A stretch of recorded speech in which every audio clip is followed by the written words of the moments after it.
Hey everyone, welcome to my channel. Today's lesson is about how to fill up your sketchbook. When I first started buying sketchbooks when I was younger, I wanted to fill them up with all kinds of really cool critters and weapons and environments and creatures and such. And then when I started to open the sketch pages up and I started to place lines down, I immediately hated what I put down. So then it forced me to either erase what was on there and ruin the coating of the paper, or it forced me to rip out the page, put an X on whatever I drew, or just completely abandon the sketchbook entirely. And I had all of these decent sketchbooks with tons of pages in there, basically forgot, and there were stacks of them. You know, and at the time my parents were buying my sketchbooks for me and they were spending some good money on it, and I just never really went forward with filling anything up. And then as I started to practice and I got older, I started to realize that if I just took a step back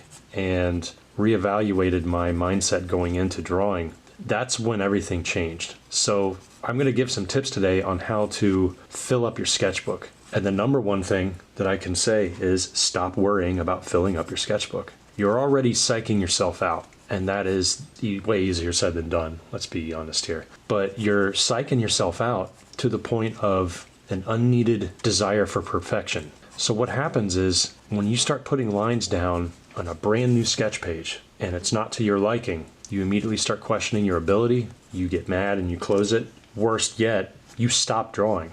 Okay? And I know that a lot of you listening right now are probably in that boat where you have just given up drawing, or you've always thought about getting back into it, but you kind of lost that desire and you just never have picked up a pencil to try it again. Well, that's one of the main reasons why I even have this channel.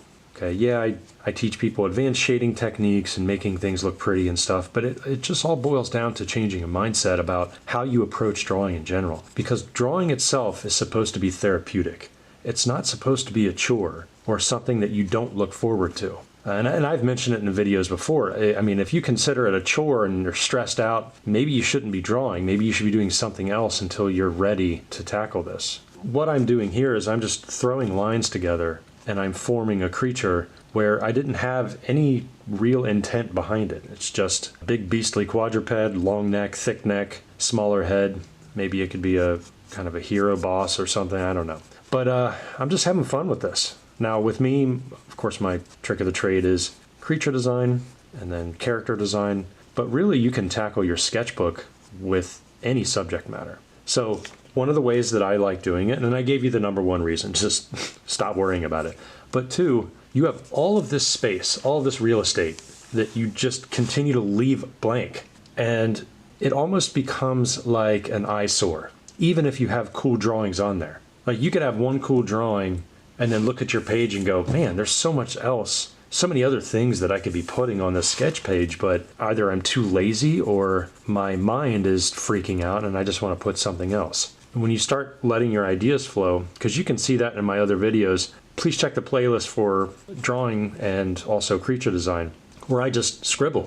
I'll scribble. I'll put different types of sketches in there, some with color, some not. Like, I have no idea what I'm drawing here. What is that thing? Kind of like a wolf head. It is a mammal, I know that. Also, not to really cut myself off, but this is a black Prismacolor pencil. I keep things simple. I don't like using a lot of pencils. It just muddies the water. If you practice enough, it does take time, okay? But if you practice enough, you'll be able to draw with just one pencil and achieve light, medium, and dark lines to create depth, atmospheric perspective, nice shading, nice line work, line quality, etc. Again, that's easier said than done, but it's all about mileage. And I'm just having a lot of fun here, putting in some muscle tone. I'm not spending gobs and gobs of time on any particular body part. I'm just kind of letting it happen and putting some hands in there, just exaggerating the pose a little bit. Okay, so what I'm going to be doing in this lesson as you're following along with me, by the way, if you have a sketchbook right now and it's open, start scribbling along with me. But what I'll be doing is I'll be filling this one page up with sketches, and there's no clear intent behind it. Over here, I have a more finished one. Okay, this is just this big creature, and I think I named him Carl. I don't even know if I showcased Carl in another video, but this is ballpoint pen.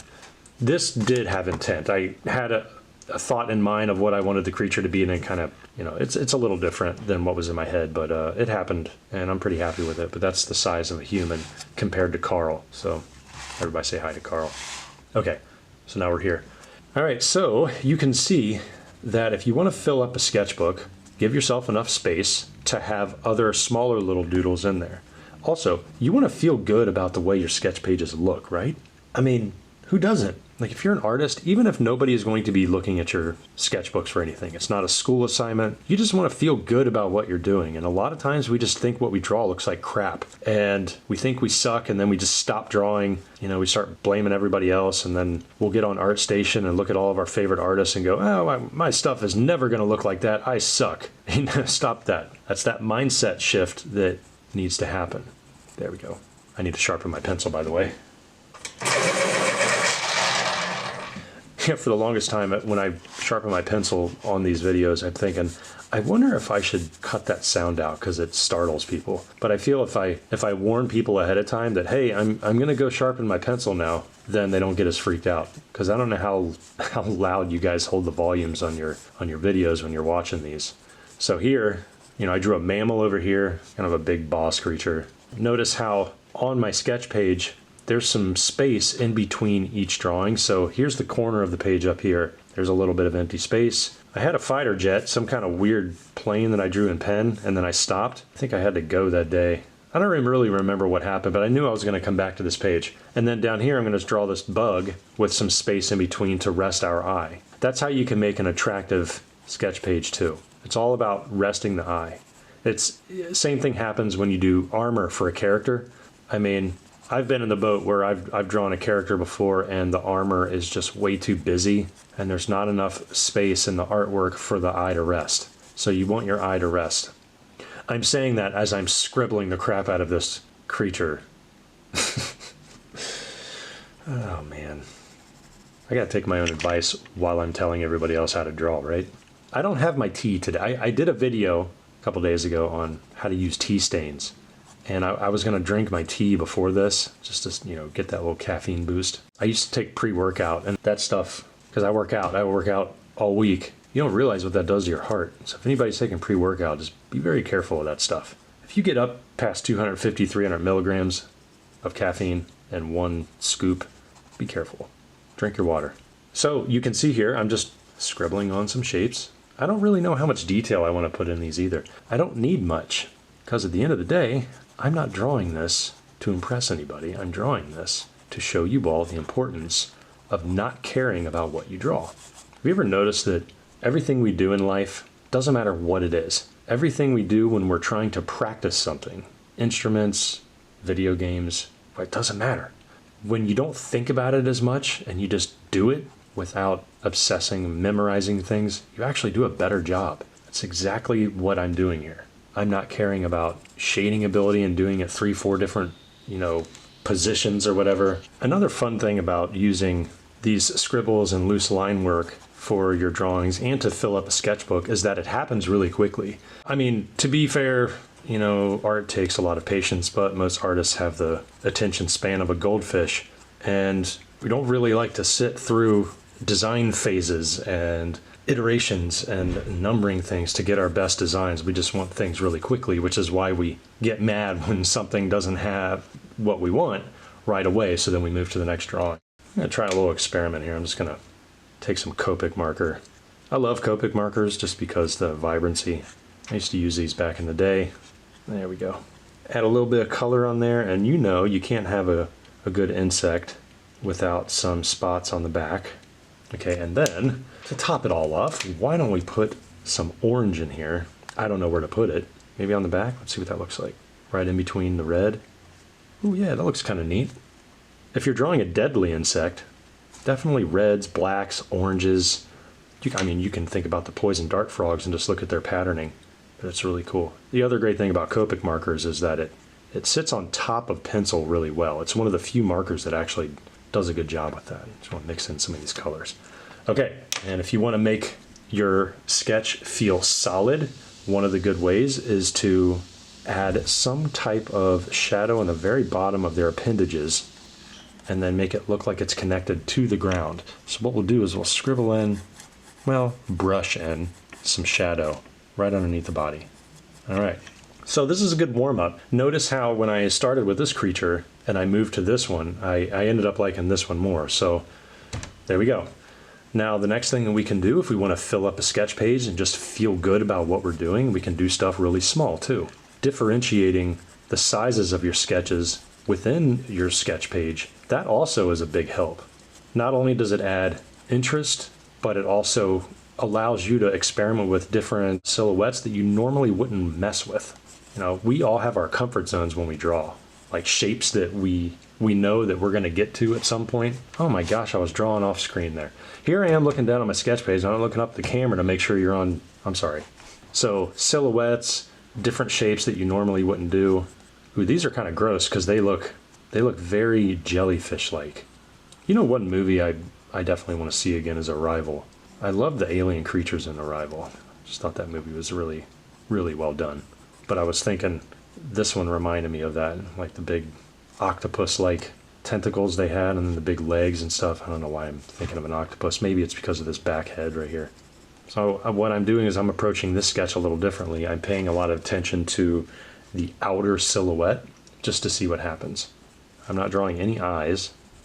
So what's happening now is I'm having a pretty cool looking sketch page erupting right as we speak. And that's what's supposed to happen. And I'm not thinking about this stuff either. I'm just kind of letting shapes fall where they may.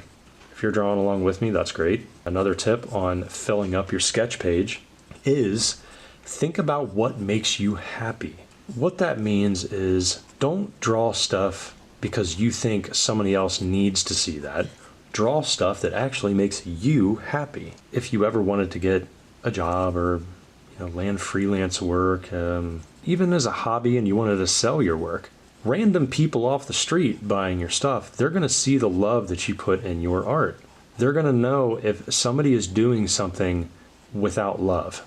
When I go to Chipotle and somebody makes me a burrito and I see that they're putting love into that thing, I'm really happy. I'll tell them, I'm like, you really know how to wrap a burrito. Thank you. And I enjoy that burrito.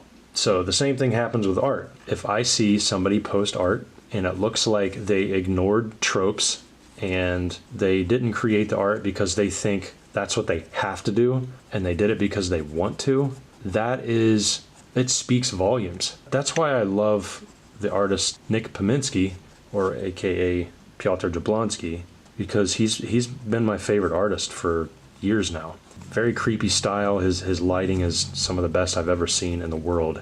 Just great stuff. He does stuff for Dishonored. He's done stuff for Halo.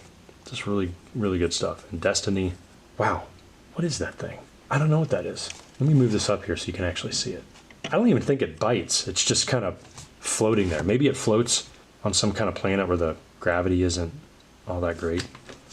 So notice, too, that my line weight is differentiating between my sketches. Okay, I've only used this one pencil. You can't even erase black Prismacolor. Okay, so I want you guys to get out of the habit of erasing because you think you need to. Don't erase. There is a time and place to erase, yes, but very rarely do you need to do it all the time. And I think people erase too much and then they end up ruining their drawings. But anyway, that's like a rant that I've gone on before. I don't want to go on in this video. But you can see here that I'm just pushing harder and releasing pressure in short controlled bursts because I want to show you the different divots and everything in the body. I have more Copic markers. Copic. I have more markers here. Let's see what happens when we put a green in here. Oh, that looks kind of good. I didn't know how green would look on top of the Moleskine paper, but apparently it's looking pretty good. I believe Moleskine uses or has marker paper, but I could be wrong. I've only ever bought their regular sketch pages for graphite and stuff. There we go. That's kind of neat. All right, let's see what happens. We got to get something to counteract that color. Ooh, man. This is a very, very vibrant. Yeah, there we go. Get some blue in there. Somebody's got some motorcycles outside. Maybe you guys can hear that. Again, I'm just thinking of the poison dart frogs in the jungles. Thinking, what cool color combination that would be if we were to just put it on there. That thing is gross looking. Okay, I'm going to have to use the brush tip. Let's see what happens if we lightly color the tip. Oh, well, so much for lightly coloring it. I have, Wait, let's see if we can work with this. Okay, I think this is doable. If you ever do this in one of your sketch pages, which is Another point that I want to make, if you want to fill up your sketch page without freaking out and messing it up, if you do something that you didn't expect and you think it ruined the entire page, think of it as a happy accident. Okay, so that actually looks kind of cool, and I did not expect that. So if I have this theme happening with little tiny membranes or shapes, maybe I can put, no, it's too busy up there. I'm not going to do it up there. Got you got brother and sister over here too. Oh, you know what I didn't do? I didn't number these. How dare I? 1, 2, and then we'll do 3, 4, 5. Okay, so there's 5 right away. I got to sharpen my pencil too. Okay, let's move on. I don't have that much space left, so you can do whatever you want with this page, or the page that you're drawing on too. Just be careful that you're spacing these out enough to give yourself enough room to have your hand flowing nicely. Let's do, how about another mammal, but in this case, it's a very weird shape, almost like a slug mixed with a dragon. Just a very fat body. This is really nasty. Put a tail on it. Let's see what happens. But we got to give it a cool head. So let's give it a cool head. And you know what I'm going to say? Those of you that are familiar with how I address people when I draw creatures is, please name these. It looks like there should be some arms there, but I'm not going to put any arms. Instead, I'm going to have this really weird looking head. I don't even know if that perspective is, let me look over it. Yeah, that's decent. Okay, I can live with that. All right, so you see here how I'm trying to really fill these gaps in on the page. Like gaps as in little areas, little pockets of space where I can add to the sketches, but without them becoming overwhelming. And here I'm getting this opportunity I see where this creature is not only worm-like, but centipede-like, insectoid, a little bit mammalian, and I guess subterranean, if you want to say that it digs. And the face looks like a fighter jet. You could even say that the face looks a little Evangelion. That perspective is very twisted because I did not do that correctly. Let me double check. So this is the way to double check. I'm going to sit over it. Sit over it. Okay, so it's going up like that. Okay, that's pretty decent. We'll just keep it at that. All right, and little arms coming out. So I'm going to approach this creature the same way that I did our friend up here, who, by the way, if you want to name our friend or friends, comment below and see what names you guys can come up with. I'm going to ask this every time I do creatures, and it's so much fun seeing the names. So I'm just kind of scribbling on shapes to see what works, what doesn't. I am not worrying about making mistakes. I don't have a creature silhouette in mind that I'm trying to put on paper perfectly. I'm just letting the lines come out. And that's what I want you guys to do also. Let the lines come out. Put shapes down that you normally would not catch yourself ever putting down. For example, I'm just going to put my money where my mouth is, and I'm just going to put a bunch of spheres on the back. I don't know what that is. Are those babies? Are those baby sacks? Those could be. There's a big sphere on the side. That's kind of neat. So the tips of these arms will probably have to be darker so they can show up against the scribbles. So we can add some depth in here without going overboard. And a lot of these sketches are going to be random. So when even if you're doing characters too, with your struggles with anatomy and such, they're going to be random. So you're going to have body parts going everywhere that you don't really know what's happening. That's okay. Remember, your sketchbook is your diary. Okay, you're not doing this for anybody else but yourself. So if you have something that you're trying to work on, be it perspective, anatomy, nature, portraits, etc., whatever, please know that you're going to get there. You're going to get there by doing these. These as in thumbnails. And those of you that aren't familiar with me, I'm a creature and character designer for games and film. I've been doing it for about a decade. And I also mentor people on how to draw in general.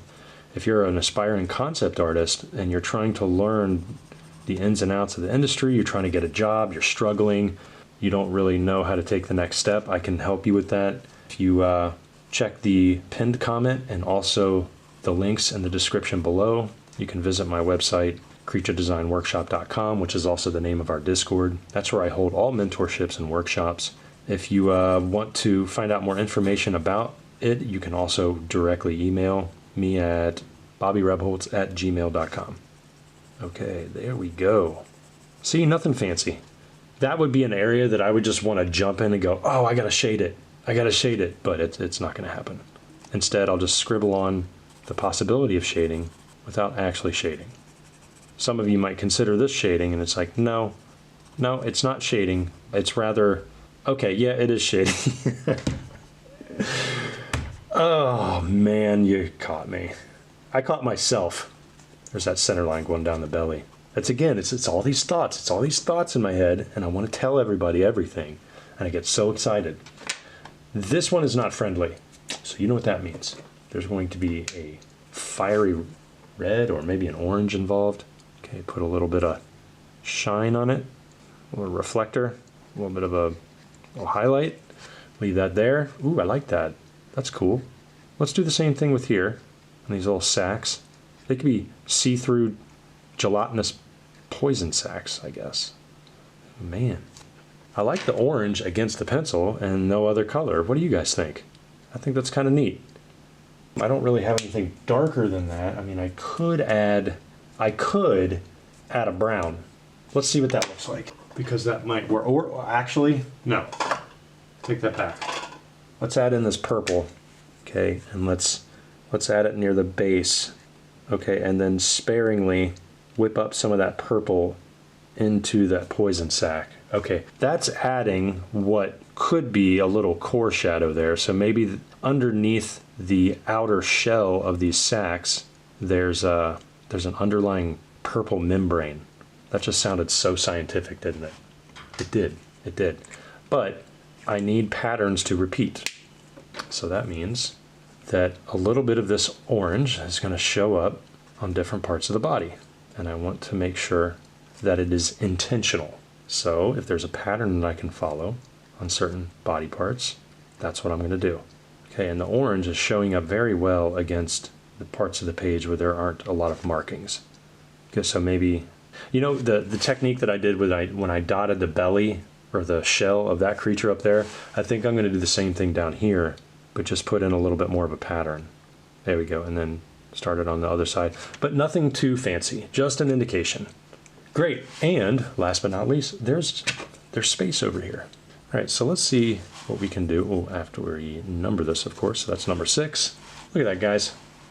I filled up that page in no time at all. So let's see what happens when we just add in some crazy shapes over here. What is this thing? Looks like Casper. Oh, I got the idea of this probably from that, like that disgusting sack floating in the air. So we'll see.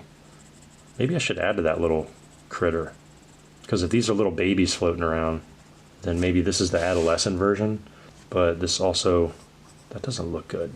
Let's see what happens when we put 2 tubes going from, I guess, the head. Oh, maybe a 3rd tube. There we go. This thing is kind of gross, huh? Okay, what would you name it? Probably looks like a Tim. Okay, so I'm adding in some darker areas for like silhouette purposes, and I'm not going to get too fancy on it. This is why I love black Prismacolor. This stuff just gets so dark right away. You don't have to worry about layering and layering and layering and layering or graphite. It happens immediately. And of course I am applying pressure and releasing pressure. I don't think I'm going to put color on this one. I kind of just like it the way it is. It's a lot of fun. This could be an alien being too floating around. Okay, so again, guys, check the links in the description below. I want to thank everybody for watching me doodle and you listening to me explain how to fill up a sketch page. I did all of this by not caring. I didn't care what I did, and in doing so, I had a lot of fun. It was very relaxing, and when you're drawing, it should be a relaxing thing. Okay, so check the links in the description for the Creature Design Workshop Discord and also my mentorship, and comment below. Tell me what you think. All right, Thanks, everybody. Have a wonderful day. Peace.